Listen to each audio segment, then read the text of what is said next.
Good afternoon, guys. Good afternoon. Good afternoon, sir. Good afternoon. Very good afternoon. Very good afternoon. Yes. So welcome to all of you in our today's session.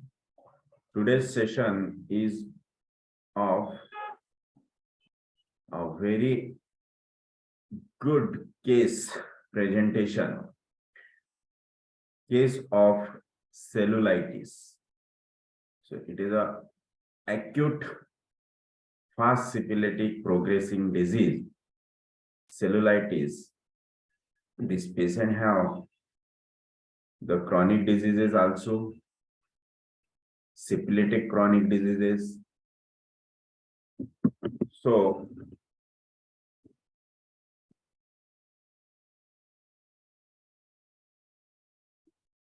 welcome once again, and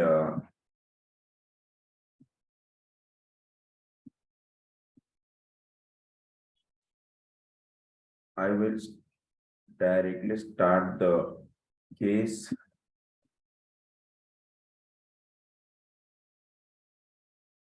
So this is a case cellulitis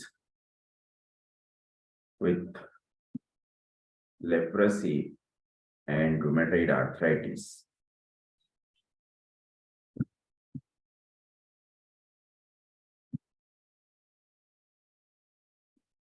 So slides are visible on your screen. Yes, sir.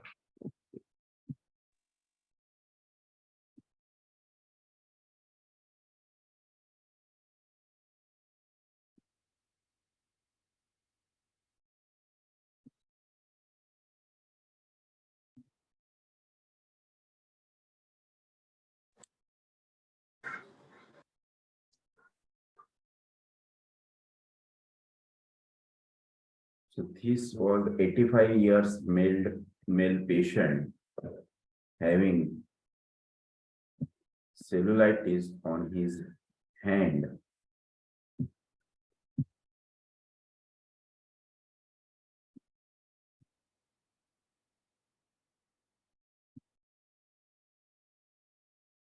So I will show you video.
Now you can see the ulcer, a deep, big, irregular, having jagged edges ulcer on the hand of the patient. So, looks like a gangrene.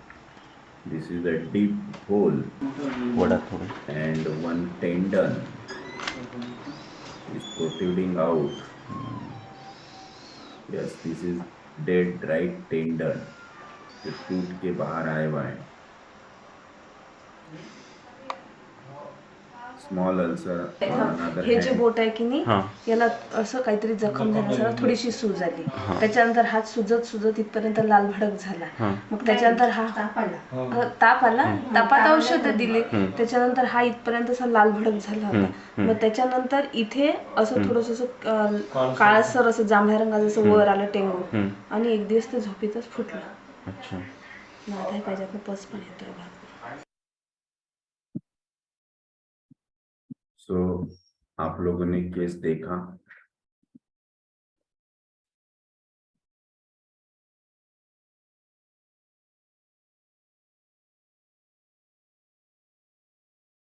Yeah, noise was there, no? Audio was on. Yes. So Arun Pandya जी कुछ कहना चाहते हैं. आपका hand raise है.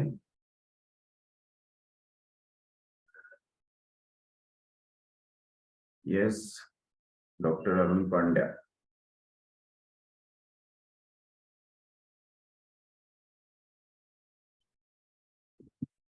Okay, आपका hand raise है, digital hand raise है, आप उसे हैंड लो कर लीजिए.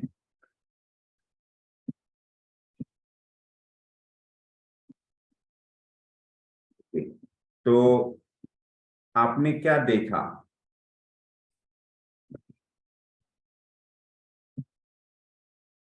क्या प्रेजेंट सिम्टम्स थे? क्या देखा? क्या ऑब्जर्व किया आपने?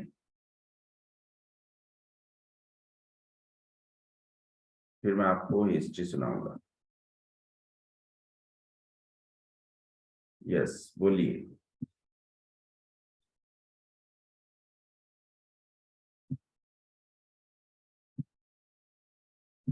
आपने क्या देखा?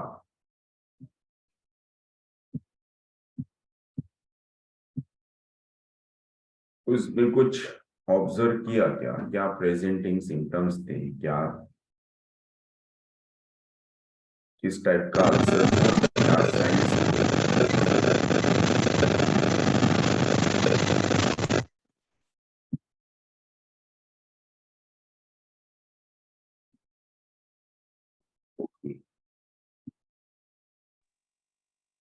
तो अगर आप लोगों ने कुछ देखा नहीं होगा, दिखा नहीं होगा, तो वीडियो रिपीट भी कर सकता हूँ या फिर मैं हिस्ट्री पढ़ लेता हूँ. ओके, सर रिपीट करो वीडियो एक बार रिपीट कीजिए सर. वीडियो रिपीट करो. ओके.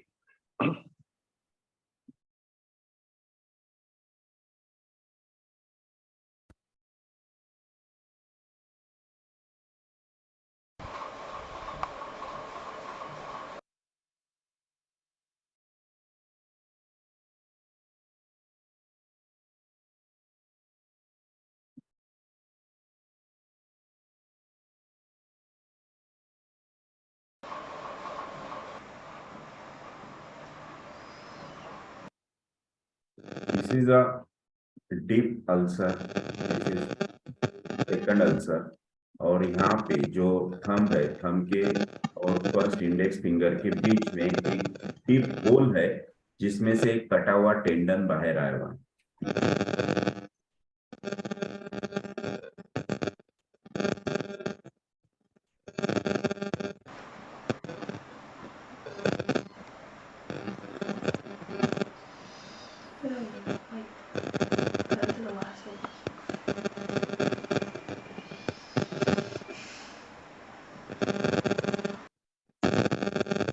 किसी का तभी साउंड आ रहा है, कुछ तभी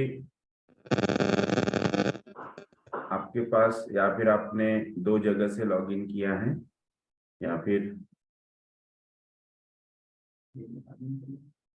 माइक से साउंड आएगा.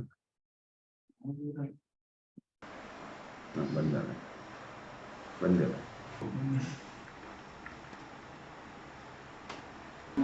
वड़ा थोड़ी. So this is a long tendon. It is dry, dead.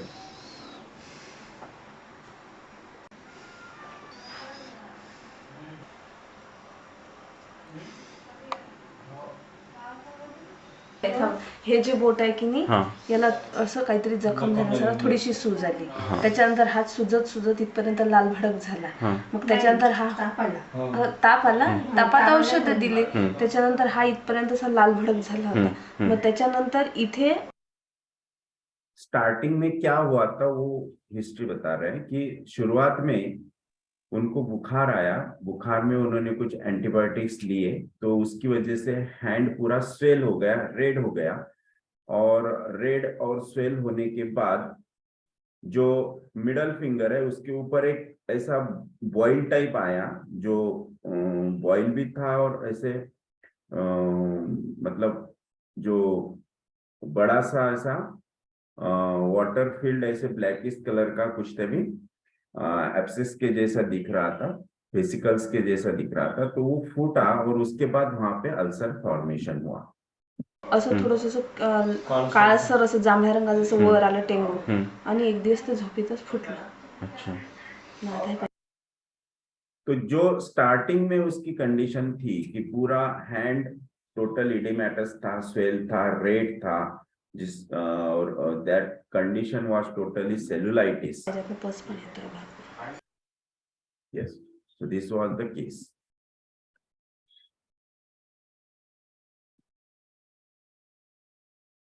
Now the history. Suppuration, sir. Yes. Suppuration. Not Injury suppuration. No, not suppuration. It was starting was cellulitis. उसके बाद जो वहां पे एक डीप अल्सर हुआ, ulcer के बाद अंदर मतलब अल्सर इसलिए हुआ कि अंदर पूरा सेलुलाइटिस में अंदर पूरा पस भर गया था, और पस वो बाहर निकलने के लिए वहां छेद गिरा और छेद के पास वो पूरा अल्सर तैयार हो गया, तो उसमें से कंटिन्यूअस पस निकलते रहा और अभी भी पस उसमें से निकल रहा है. Sir stable with no reaction. क्या? Stable patient stable with no reaction. No. Patient को लेप्रेसी भी है, रूमेटॉइड आर्थराइटिस भी, दोनों सिफिलिटिक डिजीज है. और लेप्रेसी में लेप्रोमेटस लेप्रेसी में क्या हो जाता है कि यहाँ के पूरे सेंसेशंस चले जाते हैं, तो सेंसेशंस जाने की वजह से वहां पे पेन नहीं है, और पेन नहीं है इसलिए पेशेंट को कुछ एक्सप्रेशंस नहीं आ रहे. पेन अगर म्हणजे सेंसेशंस रहता था तो पेन फीलिंग होता था तो कुछ ना कुछ एक्सप्रेशंस आते थे, right? Yes. Okay sir.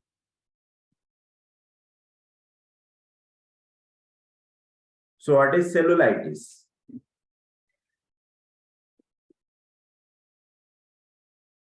It is a spreading inflammation of the subcutaneous and facial tissues, leading to suppuration, slugging, or even gangrene of the affected part, which may lead to septicemia and ulceration. So this is cellulitis. History of this patient. He is the patient with leprosy and rheumatoid arthritis since 15 years. He was regularly taking Ayurvedic medicines for these ailments. He was reluctant to take allopathic medicine. He was reluctant to take allopathic medicines because 4 to 5 times he got reaction of this medicine. और इस बार भी वैसा ही हुआ. Allopathic medicine simple fever के ले लिया, उसके बाद ही सेलुलाइटिस स्टार्ट हुआ. Before 1.5 months he suffered from chikungunya. At this time he took allopathic medicine and suddenly developed the red circular eruption on whole body. Severe reaction of that medicine, which were still present on him, on his body. He is a retired headmaster and is president of 2 educational societies. As he was not having any offspring, उन्हें कोई बच्चा नहीं था, so he adopted his brother's son. Now he is a grandfather of 2 grandsons with whom he is too much attached. Before 1 month, both grandsons left him for educational purpose. Yes. तो पढ़ाई के लिए वो कहीं दूसरे सिटी में गए. सो तब तक वो साथ में रहते थे बच्चों के साथ, लेकिन बच्चे पढ़ाई के लिए बाहर गए. उसके बाद क्या हुआ? At that time he become emotional, felt sorrow and very alone. वो जाने के बाद उन्हें बहुत ही अलोन फीलिंग आया, अकेलापन आया, बहुत ही इमोशनली वो हर्ट हुए कि अकेला कैसे रहूं, like this. So on third day he fall in with high grade fever, and during fever he was continuously talking about grandsons in fever, like a delusion, and he was having delusion of coming grandsons to home. Yes. तो fever में उनको ऐसे भास हो रहे थे कि मेरे नातू घर पे आ रहे हैं. And on the fourth day, swelling and boil were seen on right hand. He took medicine, but these boils were converted into abscess and then ulcers.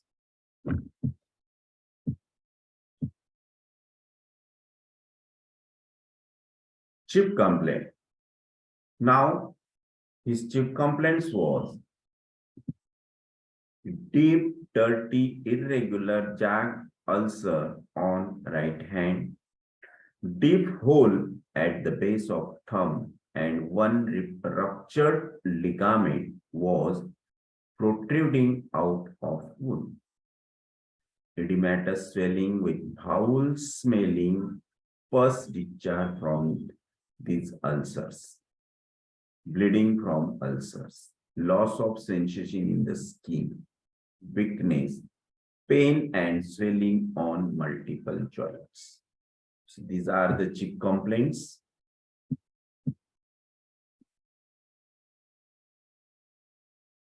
तो इस चिप कंप्लेंट में से हमें क्या ट्रीट करना है? What is to be cured first? Yes.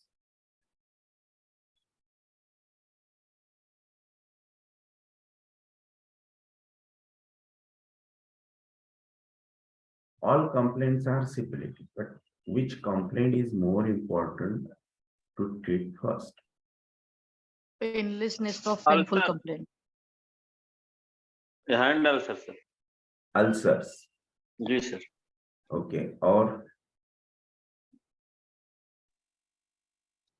Sensation किसी ने?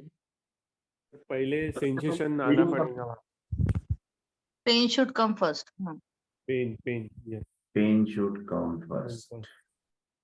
ओके, तो पहले पेन आना चाहिए, है ना? अभी पेन नहीं है तो बहुत अच्छा है ना. पेन रहेगा तो पेशेंट ज्यादा तकलीफ देगा. तो पेन तब फीलिंग होगा, मतलब सेंसेशन तब आएगा जब हम लेप्रेसी ट्रीट करेंगे. हाँ, लेप्रोसी भी ठीक होगा तब ना. राइट. तो जी. sensation, loss of sensation, it is not an acute complaint, it is a chronic complaint. जी. And that is because of leprosy. Leprosy. अभी most important thing is ulcer. the ulcer, क्योंकि वो सेलुलाइटिस है और that cellulitis में convert into gangrene. और gangrene में अगर कन्वर्ट होती है तो उनका एम्पुटेशन करने का काम पड़ सकता है. और वैसे भी उन्हें जब वो टेंडन बाहर आया कट के अंदर से तो उनको एम्पुटेशन सजेस्ट कर दिया सर्जन ने कि इनका एम्पुटेशन ही करना पड़ेगा, नहीं तो ये, क्योंकि लेप्रेसी की वजह से उंगलियां पहले ही ऐसे हो गई थी और उनको वो अल्सर कितना डीप है और कितना अंदर जा सकता है, इसकी वजह से सर्जन ने उनको एम्पुटेशन सजेस्ट किया अगर वो अल्सर हील नहीं हुआ 2-3 दिन में और अगर वो पस डिस्चार्ज ऑफेंसिवनेस कम नहीं हुआ तो उन पे एम्पुटेशन के लिए उन्होंने बोल दिया था. राइट. सो हमारा काम है सबसे पहले उन्हें उस स्टेज में से बाहर लाना, उस कंडीशन से बाहर लाना. तो सबसे पहले उसका अल्सर अच्छा होना चाहिए, अल्सर के बाद, क्योंकि हम उसे एक्यूट में ट्रीट कर रहे हैं, और उसको चेता rheumatoid arthritis and leprosy chronic chronic। Disease. So ये जो स्टेज है, इस स्टेज में कौन सा सिमिलिमम चाहिए?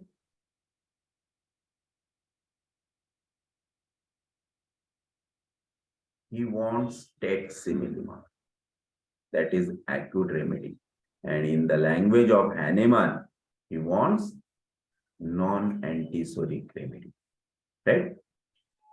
और अगर उसका क्रॉनिक डिजीज ट्रीट करना है हमें, तो हमें उसको कॉन्स्टिट्यूशनल रेमेडी जीसीएस देना पड़ेगा आफ्टर द एक्यूट, राइट? जब एक्यूट कंप्लीटली हील होगा, उसके बाद उसे जीसीएस देना पड़ेगा,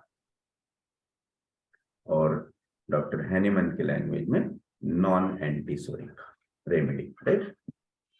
Now we will see the physical generals.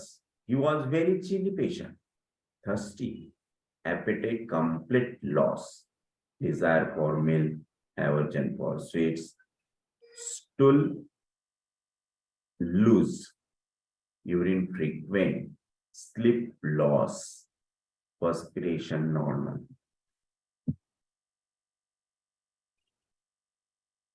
Now, according to Dr. Vijaykar's teaching of Reductive School of Homeopathy, approach in treatment of acute and chronic diseases. So, in acute diseases like fast-moving fatal illnesses, out of control syphilitic conditions.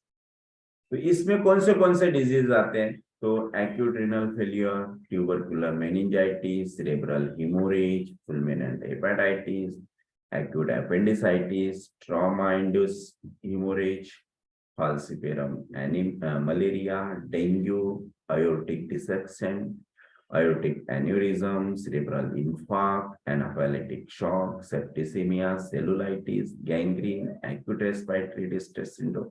These are all acute disease, but fast-moving fatal diseases, illnesses, out of control syphilitic conditions. तो in disease में sir ने क्या approach हमें बताया है, क्या approach दिया है, किस अप्रोच से हमें एनालिसिस करना है और उसकी रेमेडी निकालना है?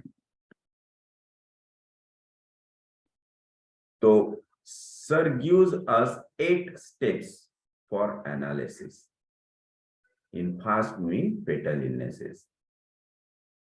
The first step is identify the miasm. Second step, journey of disease. But in this disease, journey of disease is not important. Then cause, then take the rubrics of miasm at mind, but only syphilitic rubrics. Then general, thirst and thermals, and 6th step is physical or generals, only syphilitic rubrics. And lastly, repertorize and select the remedy on the basis of disposition. Yes, according to disposition. So this is the 8 steps analysis. So out of control fast syphilitic disease, ऐसे condition में Hahnemann क्या कहते हैं? So in fast progressing fatal destructive disease, Hahnemann always told us, take the only syphilitic rubrics जो उस condition में available है, and रेपर्टराइज. सो वो सिम्टम एक या फिर 2 भी हो सकते हैं, बहुत कम सिम्टम्स हमें मिलते हैं, लेकिन वो 2 भी सिम्टम्स हमें मिलते हैं तो भी सफिशिएंट है, क्योंकि मोस्ट सिफिलिटिक रूब्रिक्स हमें सिलेक्ट करना है. So all others are indistinctly perceptible. Take only these symptoms and prescribe. So it is written in 92 and 176 aphorism. So the miasm is syphilis, and the layer, which layer?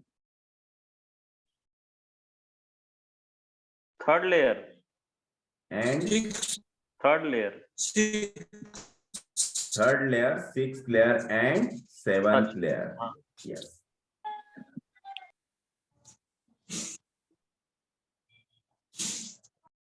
Now tell me the rubrics.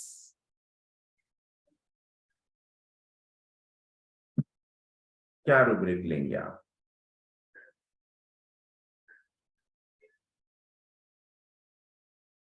क्या था positive factor, क्या था? बहुत ही simple case है, इतनी simple case है ये, बहुत, और बहुत ही अच्छी हिस्ट्री मिली है, रूब्रिक्स भी हिस्ट्री में कवर है सब।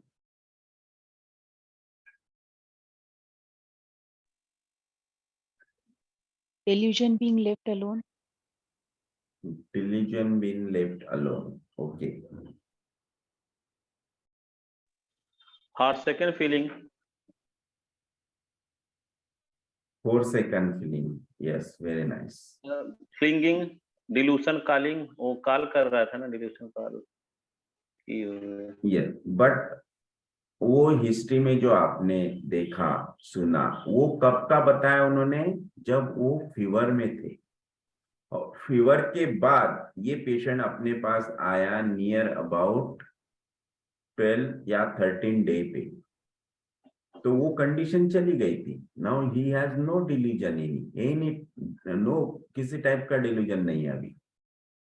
वो डिल्यूजन था ओनली इन फीवर, कि उसके जो भी ग्रैंडसन्स है वो रिटर्न आ रहे हैं घर पे, उसे दिख रहे थे, he was irrelevantly talking about grandsons like this. हमें यहाँ लेना है उसका पॉजिटिव फैक्टर कि ये कंडीशन क्यों हुई। तो हमें देखना है सबसे पहले पॉजिटिव फैक्टर, देन जो हमारे सामने है प्रेजेंट, आपके सामने क्या था, दैट इज द अल्सर, है ना, प्रेजेंट सिम्टम इज अल्सर। तो हमें लेना है ulcer, that is pathological rubric, right, then thermals. So what is the causative factor? Yes, causative factor क्या था?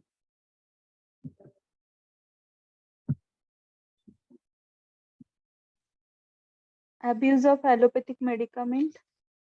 Yes, this is one of the reason. Yes, abuse of allopathic medicine. लेकिन यहाँ abuse के बजाय हम दूसरा और ले सकते हैं, sensitive to allopathic medicines. Yes, that was reaction ना, तो reaction के लिए हम लेंगे sensitive. Yes, और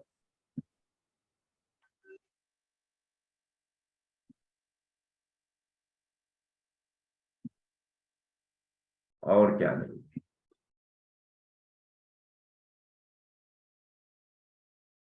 डॉक्टर कौस्तुभ ठाकरे ने नक्स भूमिका कहा देने के लिए, लेकिन किस बेस पे नक्स भूमिका देना है वो डिफाइन करो, एक्सप्लेन करो।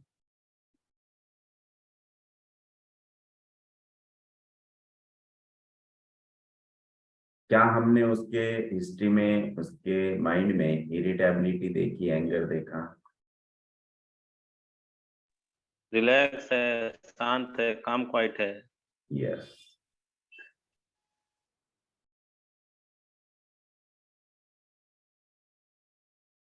सो ओके, मैं बताऊं अभी rubrics. So elements from grip emotional, then elements from alone being,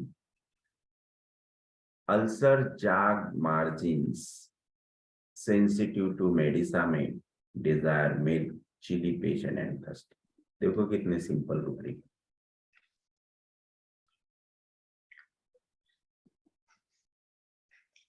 ग्रैंडसन्स चले गए इसलिए वो इमोशनल हुआ and feel grief. Then alone, उसे अलोननेस लग रहा था, so alone being, अब मैं अकेला ही रहूंगा, देन अल्सर्स परफोरेटेड नहीं थे, अल्सर्स जाग मार्जिन थे, that is syphilitic, more syphilitic रूपी। परफोरेटेड लेंगे तो वो साइकोसिफिलिटिक हो जाएगा। Then sensitive to medicament, medicament it is again the syphilitic, psorosyphilitic, desire with chili and dusty, and the remedy कौन सी होगी?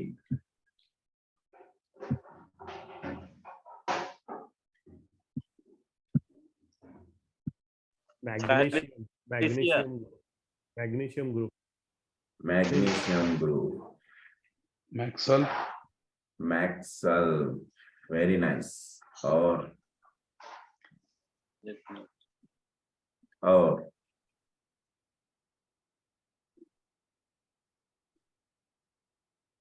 Silesia, सिलिशिया, very nice. तो सूजा हम भी हो पहले फॉलो अप देख लेते, राइट?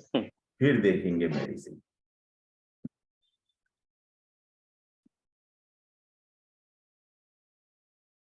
आफ्टर 2 days, मतलब 3rd डे का फॉलो अप।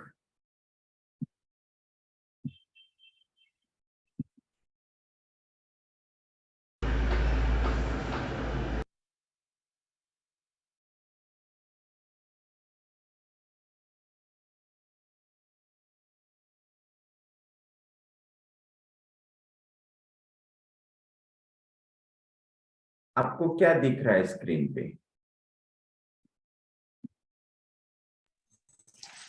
रेडनेस अल्सर में रेडनेस बढ़ गया, जो ब्लैकिशनेस था वो कम हो गया, राइट? और रेडनेस बढ़ गया, it is the sign of inflammation. Good sign, good inflammation sign. Good sign. Circulation, मतलब वहां न्यूट्रिशन पहुंच रहा है, न्यूट्रिशन पहुंच रहा है, it is a good sign, right? और कर लो। न्यूट्रिशन मिलने के बाद ही हीलिंग स्टार्ट होगा, so it is a good sign. Psora is coming back.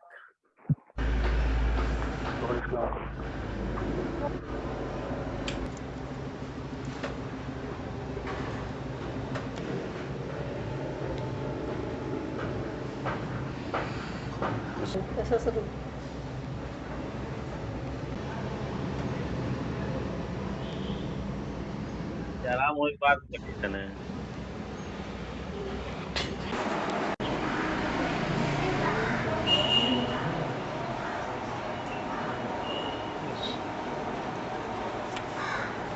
बघा ते जिथून डेड आहे तिथून दिसत असेल तर काढा। थांबा, तुम्ही हात सरळ करा, हात नको घालू, बस बस बस बस। तसाच राहू दे.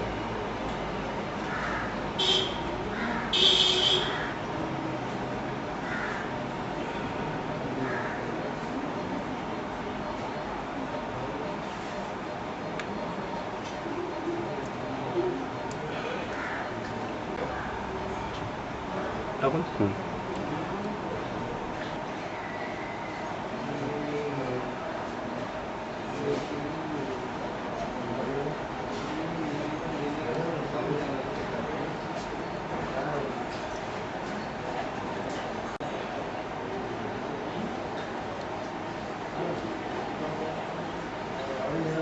नाही येत ना त्यांना काहीच।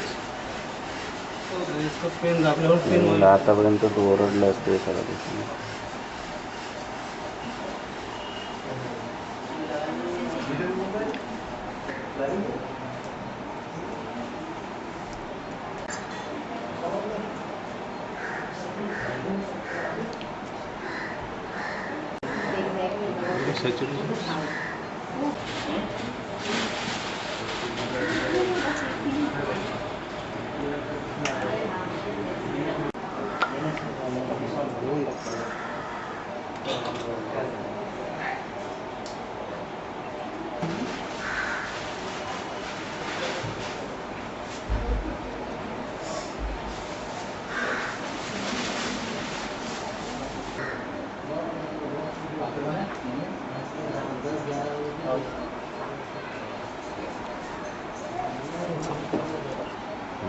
आता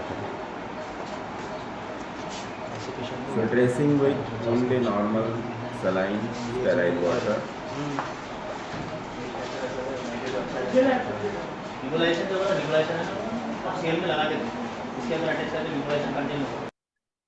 Okay, so this is third day. Yes, blackness converted into redness.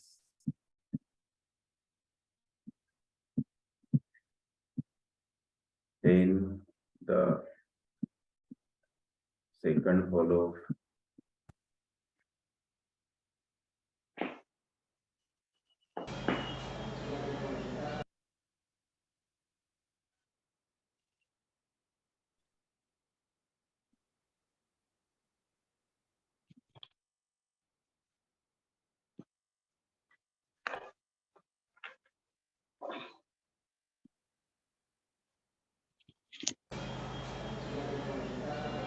Now see the wound, ulcer.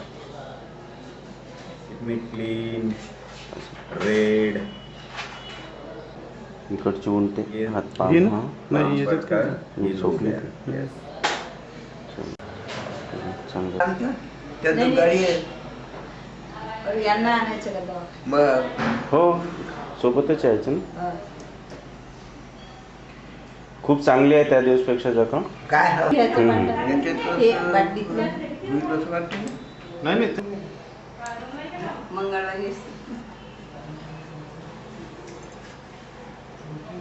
आज तर सुजी हे वरती कमी दिसते मला थोडं. Yes. swelling reduced. And see the face.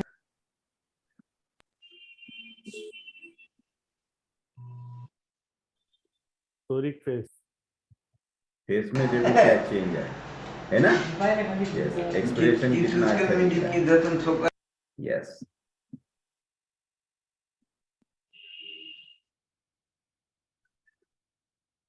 And third follow.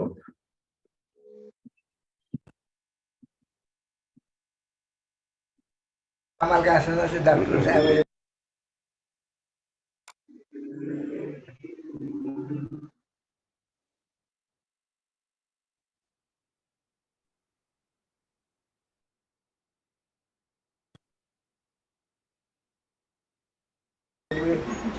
दिसते वरती ही आम्हाला काय असं असे डॉक्टर साहेब दिसते वरती ही इथं सोकली पूर्ण इथली. हो ते तर बीज टक्कर काहीच नाही. Now see the hole. जो अंदर से ग्रेनुलेशन हुआ है वहां पे सेल का, अंदर से जख्म भरती आ रही है ना, फॉर्मेशन ऑफ सेल्स. यस, देखो पूरा छेद था भर के बाहर आ. आपल्याला देखील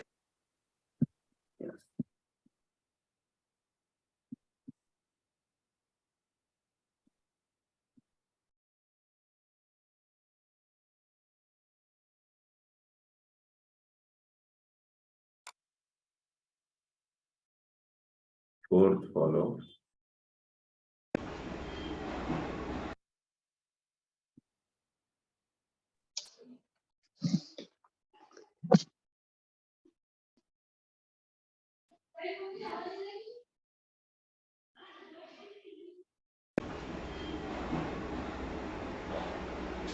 ये हील हो गया.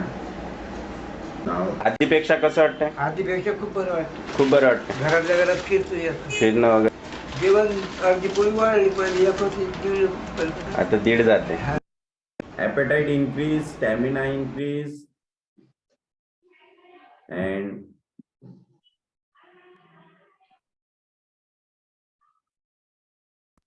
the last follow. काढून घ्या ना.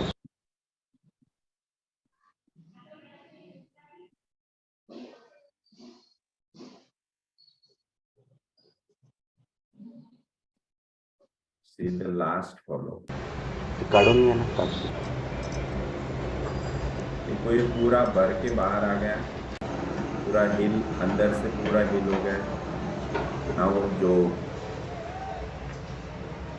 एंटीरियर पार्ट पे जो भी अल्सर्स थे totally heal.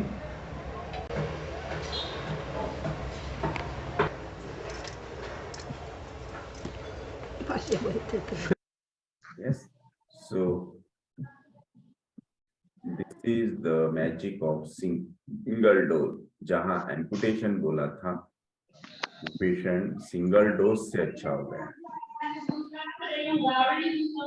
Great results, sir. Great results. And now tell me the remedy.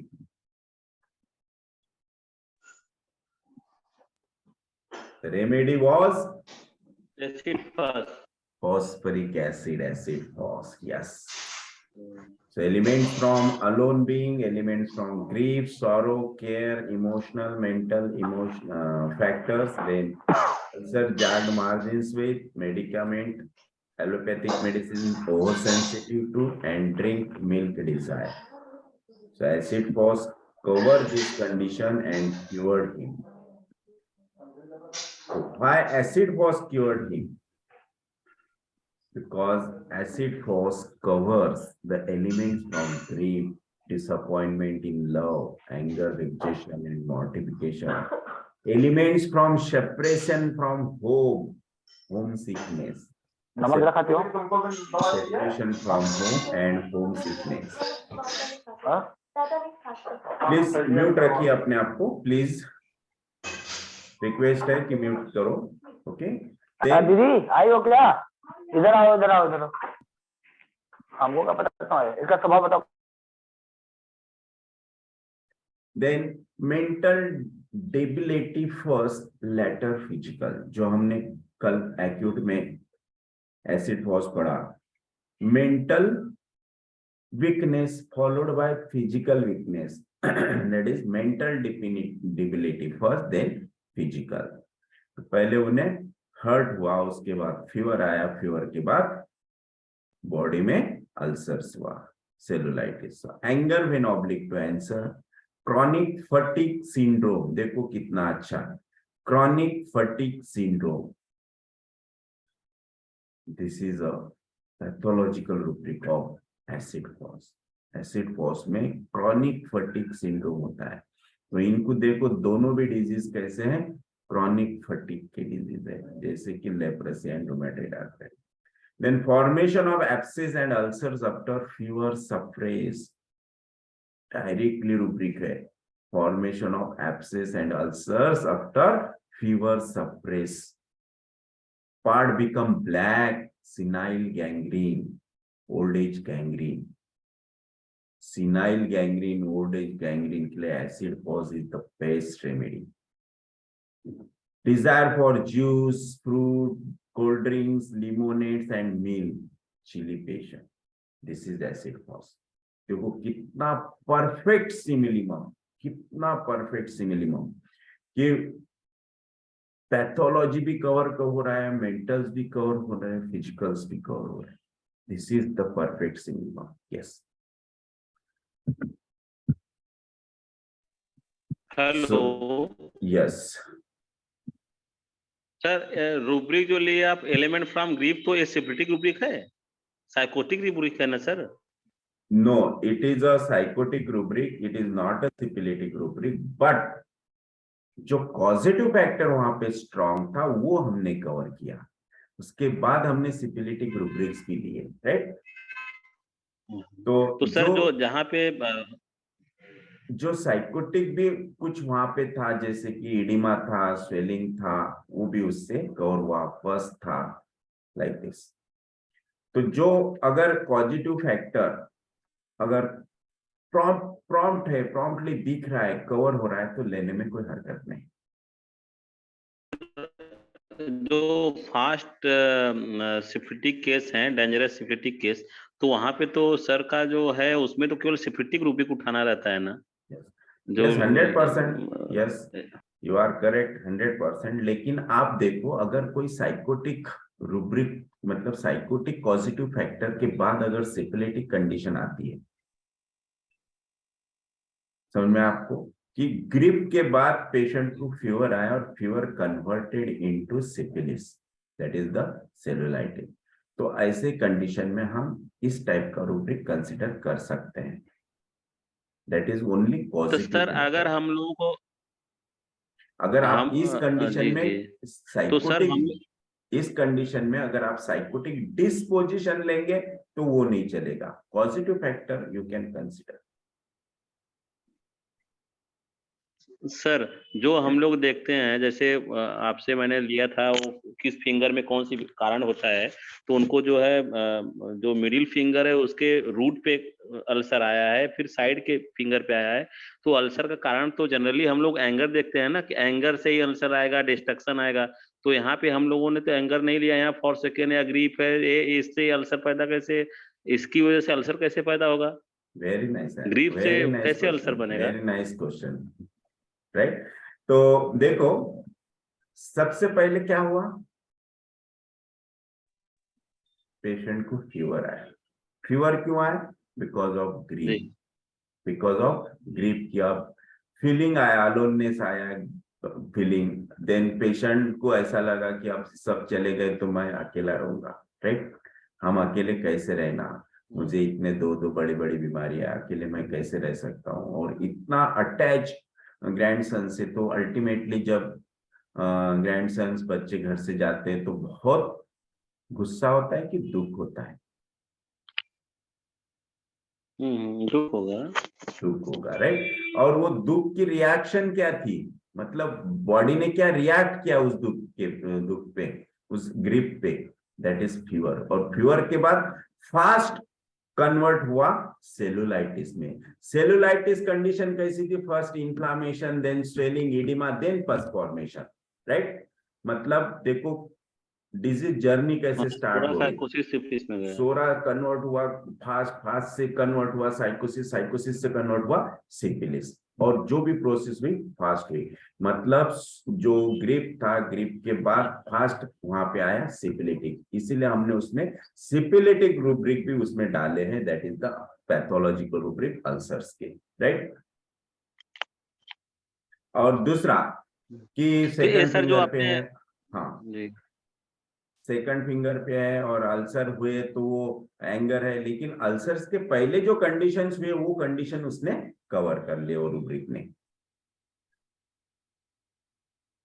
इसका मतलब है कोई अल्सर लेके आए तो हमको डायरेक्ट एंगर नहीं ढूंढना है, हमको देखना है कारण, मतलब दुख का कारण भी है उसको ले जाके अल्सर में पेशेंट डायरेक्ट अल्सर लेके आता है तो आपको पूरी हिस्ट्री तो लेना ही है ना, कि सबसे पहले क्या हुआ, कैसे वो जर्नी हुई उसकी डिजीज की। वो शॉर्ट जर्नी है, लेकिन जर्नी कैसी गई, सोरा से साइकोसिस में गया, साइकोसिस से सिफिलिटिक में गया, राइट। ये सेपरेशन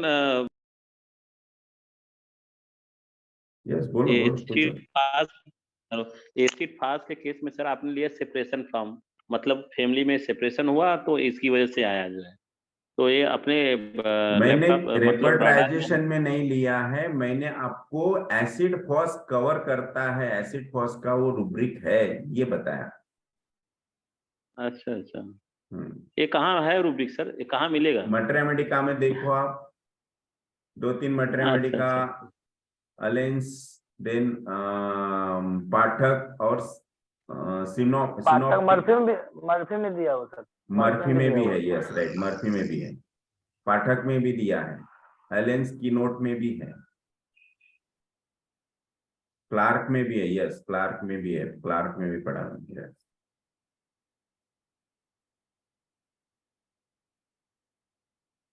और कोई क्वेश्चन? तो यहाँ से सर कुछ रूब्रिक नहीं होता, क्लिंगिंग करके सेपरेशन हम लिए हैं, तो यहाँ कुछ ऐसा नहीं होता, लोग पकड़ लेते हैं ना, क्लिंग था इतना तो दूर गया तो ठीक है उसी। अभी आप रूब्रिक्स ढूंढो और कौन से हम ले सकते हैं। Yes, elements from separation from home. अभी यहाँ पे सेपरेशन फ्रॉम होम तो हुआ नहीं। अब देखो कितना लॉजिक किस टाइप का होता है। सेपरेशन किसका हुआ? ग्रैंडफादर, बच्चे गए मतलब बच्चे सेपरेट हुए ना उनसे। अगर बच्चे भी सेपरेट होते, बच्चे भी सेपरेट उनसे हुए, तो ये भी तो सेपरेट हुए ना बच्चे से, राइट। तो वाइस वर्सा है ये, कि हम उस कंडीशन में भी ले सकते हैं, इस कंडीशन में भी ले सकते हैं। कंसिडरेशन के लिए मैंने जो एसिड फॉस मटेरिया मेडिका में आपको रूब्रिक्स दिखाया, उसके सिम्टम्स दिखाए, कैरेक्टरिस्टिक सिम्टम जो भी दिखाए, वो कैसा है कि हम उस इस टाइप का कंसिडरेशन है कि एसिड फॉस इस कंडीशन में भी वर्क करता है। हमने वो डायरेक्ट रूब्रिक नहीं लिया, लेकिन सिमिलर कंडीशन है उस मेडिसिन में उसकी। यस, पेशेंट के साथ जो भी हुआ वो सिमिलर कंडीशन है, एसिड फॉस कवर करता है उस कंडीशन को।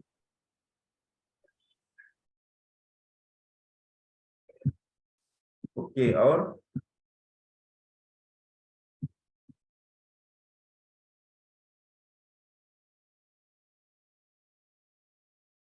yes, in acute condition elements from is more important.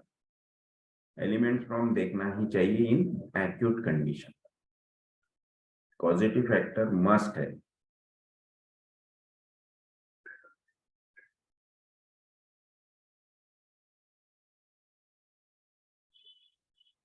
तो सर एसिड फॉस 200 दिए कि सर आपने?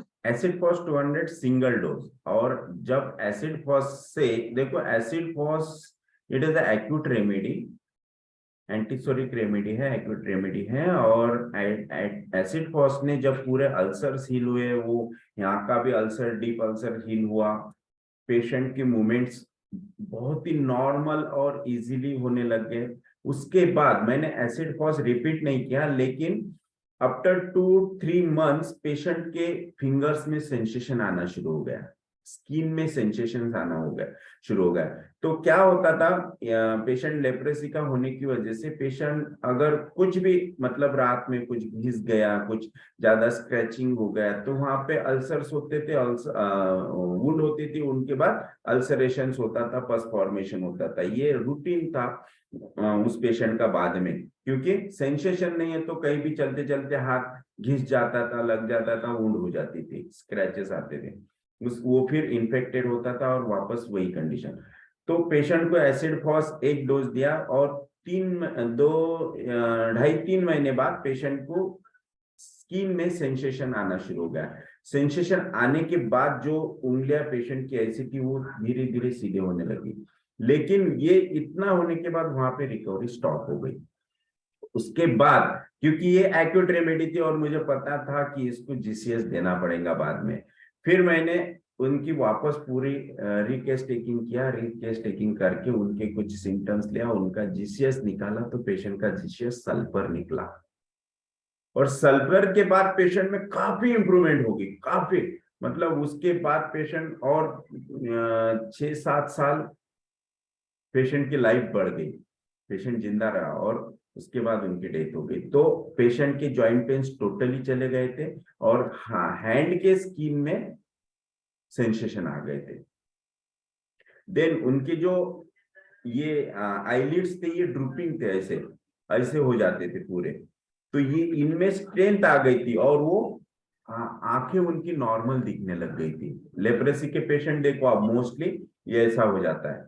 तो ये बहुत ही अच्छी इंप्रूवमेंट मैंने इस पेशेंट में देखी आफ्टर सल्फर, क्योंकि सल्फर देने के बाद इनमें स्ट्रेंथ आ गई थी। स्ट्रेंथ आ गई, इसका मतलब क्या, जो भी वहां पे नर्व्स डैमेज हो गए थे, उनमें स्ट्रेंथ आना शुरू हो गई थी, उनमें जान आना शुरू हो गई थी, और nerve formation, nerve function start हो गया था। तो ये इंप्रूवमेंट मैंने इस पेशेंट में देखा।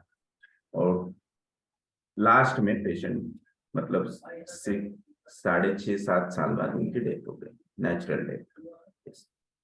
So this was improvement, and sulfur is the follow well remedy of acid fos.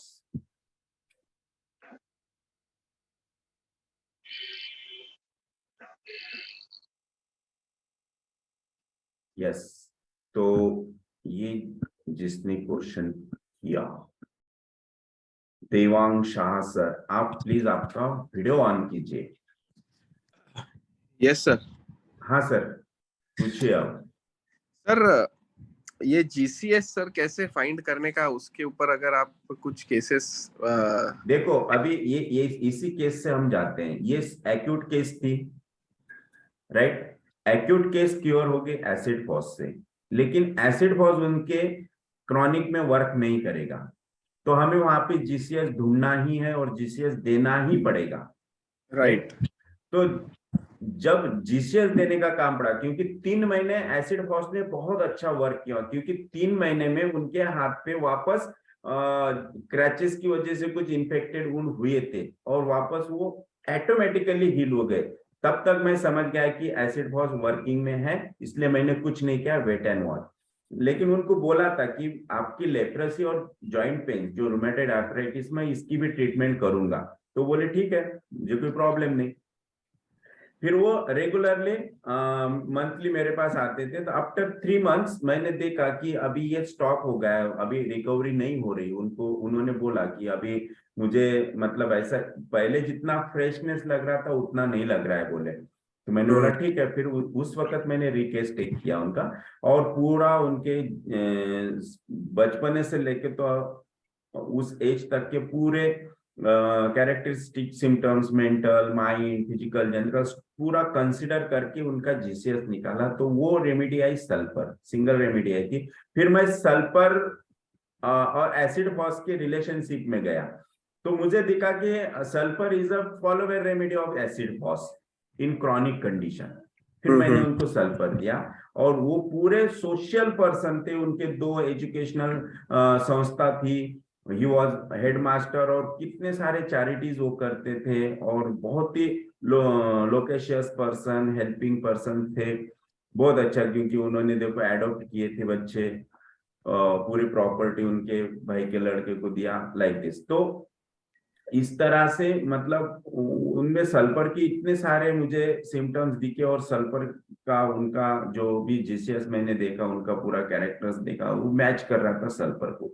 और सल्फर एक ही ड्रग आया था। फिर सल्फर देने के बाद इतनी अच्छी इंप्रूवमेंट उनमें हुई, क्योंकि उनके लेप्रेसी में स्पेशली जो सेंसेशंस गए थे वो सेंसेशंस आए। उसके बाद ये जो ड्रूपिंग हुआ था ये करेक्ट हुआ, जॉइंट्स जो उनके बेंड हो गए थे पूरे, वो सीधे हो गए, जॉइंट पेन्स काफी हद तक उनका कम हो गया था।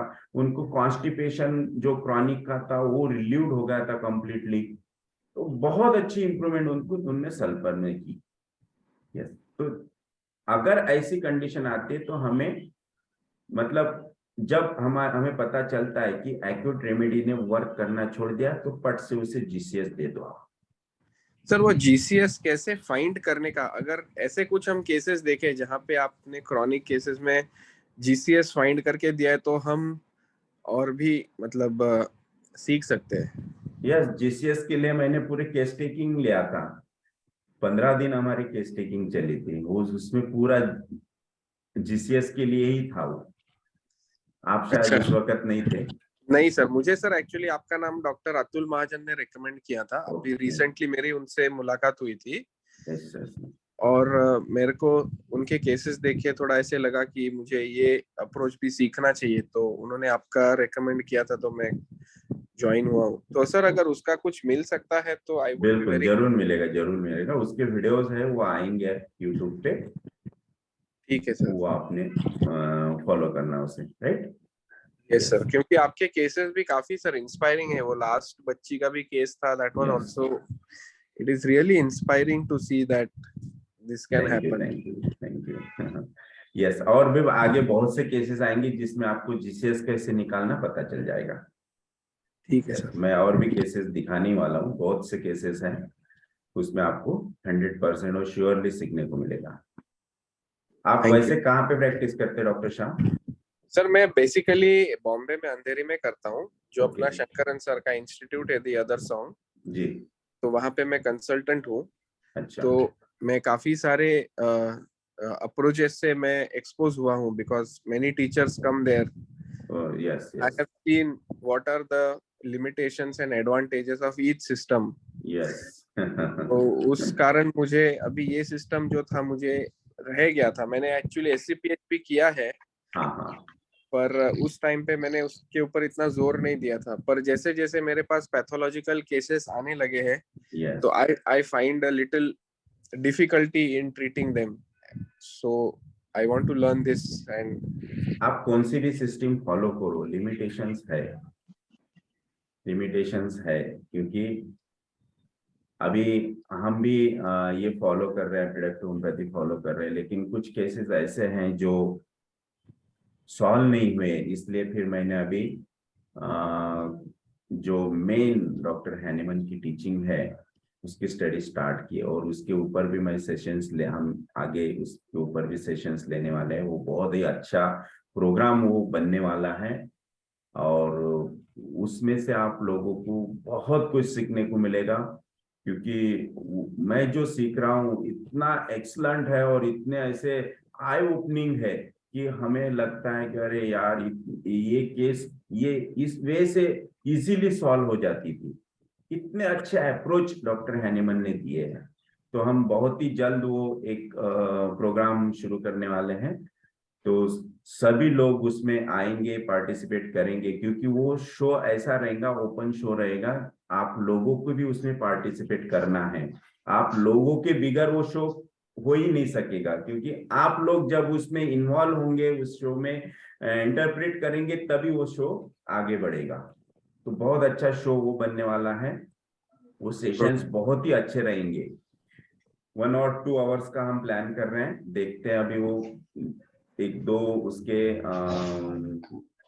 एपिसोड्स तैयार हो गए कि हम उसको स्टार्ट कर देंगे, राइट? सर ये क्रोनिक केस में पेशेंट हॉट था क्या? क्रॉनिक में हॉट था, एक्यूट में चिली था वो। यस। और वैसे भी जो स्ट्रॉन्ग सिपिलिटिक केसेस रहते हैं ना, उसमें अगर थर्मल्स नहीं भी लिए, अगर आपको स्ट्रांगली नहीं दिख रहा है, नहीं मिल रहा है, तो वहां जबरदस्ती से नहीं लेना, छोड़ दो। Okay sir. या सो ओके, हेलो। थैंक। हाँ, यस। Hello sir. सर बोलिए। मैंने एक दिन केस चर्चा किया था अपना जो है जी। एक दिन हमने केस चर्चा किया था आपसे जो है हाँ। कार्पल टर्नर सिंड्रोम का जो है 5 दिन पहले अभी कार्पल टर्नर सिंड्रोम, जिसको मैंने बताया था कि पेशेंट को नर्व कंप्लेन बहुत ज्यादा था, वो कम होके अभी स्टाइल उसको बार बार आ रहा है 1-1.5 महीने से। तो हमने उसको टेरेंटुला दिया था 200 पहले, फिर आपसे बात करके फिर हमने 1 दिया आज के 6 दिन पहले। तो अभी उसको ना स्टाइल तो एक राइट में आया और बढ़ा है, तो उसको इम्प्रूवमेंट नहीं हुआ है बल्कि और बढ़ा ही है। तो थोड़ा वेट एंड वॉच करो, अगर नहीं होता है तो फिर आपको रिकेस टेक करना पड़ेगा। तो अच्छा, लेकिन इसका नंबनेस और इलेक्ट्रिक शॉक लाइक जो पेन था, ये सब तो आराम हो गया है। इसको बार बार वही इसको इधर में ही दिक्कत हो रहा है, नोड्यूल बन रहे हैं। इसीलिए बोल रहा कि वेट एंड वॉच करो। कभी कभी क्या होता है, अनवांटेड रिपीटेशन वजह से भी केस हैंग हो जाती है, इम्प्रूवमेंट स्टॉप हो जाती है, हैंग हो जाती है। इसलिए हमें बेटर वे यही है कि वेट एंड वॉच। जहां हमें कंफ्यूजन है, समझ में नहीं आ रहा है, उसमें बेस्ट सॉल्यूशन है कि वेट एंड वॉच करो, सॉल्यूशन अपने आप निकल आएगा। तो सर हम इसको ना 5 नवंबर से इसको हम एक टेरेंटुला दिए हैं, 3 डोज दिए थे, बाद में फिर दिए थे, तो इम्प्रूवमेंट अच्छा है, अब नर्व कंप्लेन नहीं है। और जनवरी आ गया जो है, क्योंकि तो 2 महीने रिपीटेशन काफी हो गया है, इतना रिपीटेशन नहीं चाहिए, इसलिए केस हैंग हो गई वो। वेट करो। केस हैंग हो गई सर? यस, थोड़ा वेट करो। उसमें SL दो, उनको अच्छी तरह से समझाओ कि थोड़ा सा कुछ दिन ये रहेगा, कुछ दिन चलेगा और ऑटोमेटिकली निकल जाएगा, तो थोड़ा वेट करो। और styes, it is not a big problem, थोड़ा पेन होता है उसमें पेशेंट को, लेकिन निकल जाएगा। सॉरी उसको दिखने में खराब लग रहा है, पेन नहीं है, बड़ा बड़ा है आंख पे, लिड्स पे, तो इसीलिए बोल लोग रहा उसको बोल रहे हैं। दिक्कत वही होती है ज्यादा जी, तो 1.5 महीने से है समझाना पड़ेगा। तो वो तो खुश है, मान रहा है, लेकिन 1.5 महीने से आ जा रहे हैं, तो इसलिए थोड़ा सा तो हम सोचे कि क्या करें। फिर इसका देख रहे हैं टेरेंटुला का कम्प्लीमेंट्री सल्फर है। नहीं, नो, आप पूरी केस गमा देंगे हाथ से। अच्छा, wait and watch. Okay, so thank you very much. Hello sir, Yes. एक सवाल और छोटा सा। कल हमने एक केस देखा डाउन सिंड्रोम का, तो लेकिन हमने पीएल लेके छोड़ दिया जो है, उसके जो सिम्टम है हायोसेमस जैसे और कुछ टेरेंटुला के सिम्टम है, तो इसमें कैसे अप्रोच लें, मतलब थोड़ा सा सलाह देंगे आप? डाउन सिंड्रोम ना? जी सर, जी मदर हिस्ट्री लो। जी। मदर हिस्ट्री कितने साल का है पेशेंट?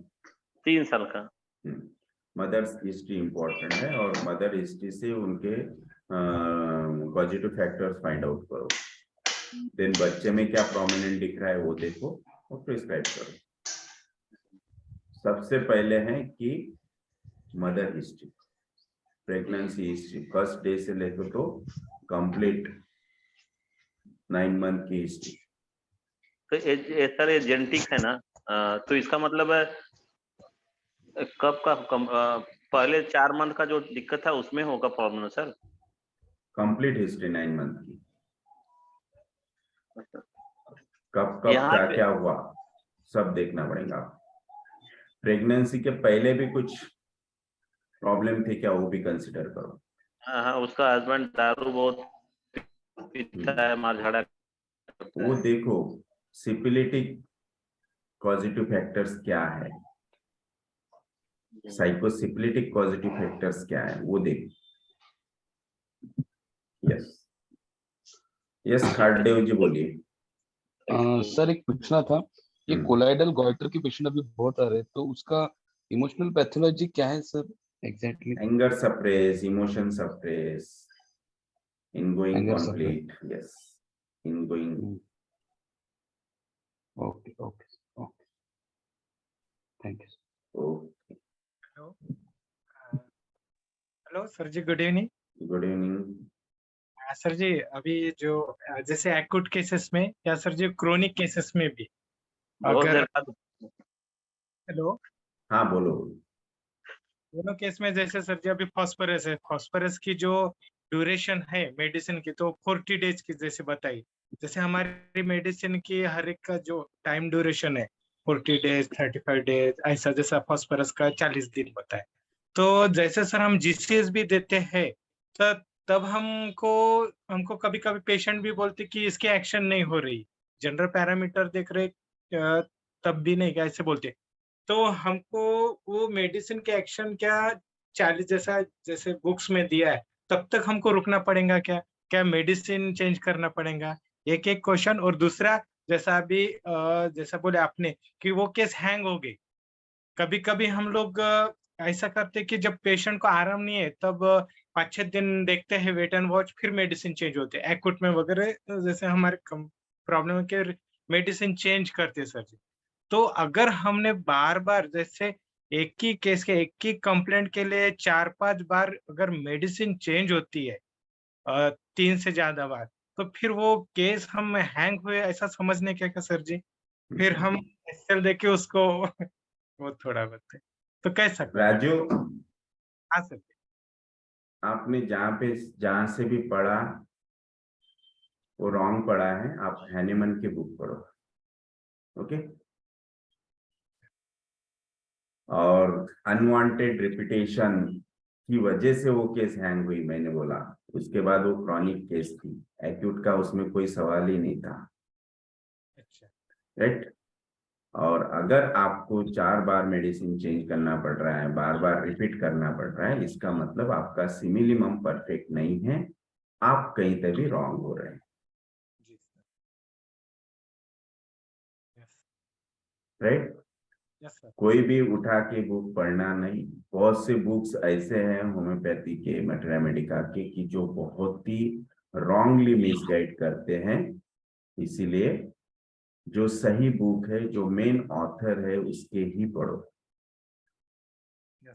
जो पायनियर्स है होम्योपैथी के, उनके बुक्स पढ़ो।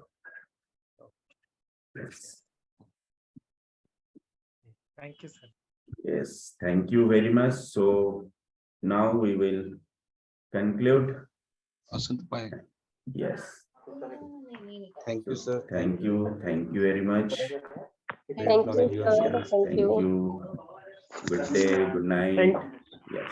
you, sir. Thank you.